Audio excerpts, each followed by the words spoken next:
Le Festival des architectures vives, il a investi jusqu'à dimanche le centre historique de Montpellier. 11 créations imaginées par des équipes d'architectes du monde entier.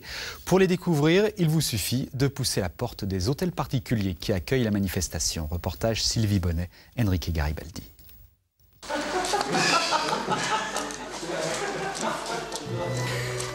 Des portes qui s'ouvrent dans le vide. Bienvenue au pays fou des architectes tchèques. C'est l'œuvre du groupe MOBA dans la cour de l'hôtel Odescent. Vous avez ici différentes portes qui sont placées de manière chronologique, de la plus ancienne à la plus récente. Dans chacune des cours, les explications des étudiants en architecture et un circuit bien balisé que l'on peut suivre à la carte. Cette année, 4 cours supplémentaires jouent le jeu, comme l'hôtel de Cambacérès qui accueille une balade sensorielle et boisée. Je crois que ce qui plaît aux gens, c'est d'abord, d'une part, de découvrir ces lieux, de rentrer dans ces endroits qui sont des lieux magnifiques.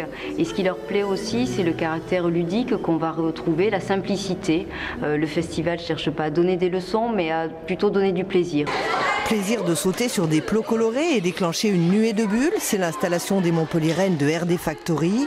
Et puis, on rit avec les Québécois de Plus 5, qui transforment la cour de l'hôtel de Bonnel en enclos pour caribous. Là-bas, on dit orignal, grâce aux illusions d'optique et aux ballons.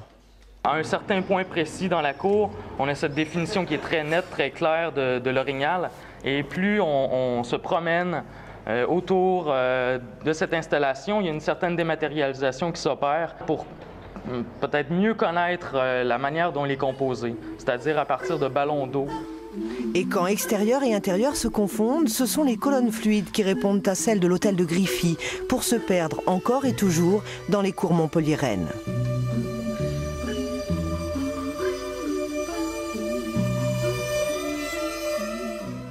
Voilà, et si ce reportage vous a donné envie de visiter ces lieux, la liste est disponible sur le site www.festivaldesarchitecturesvives.com.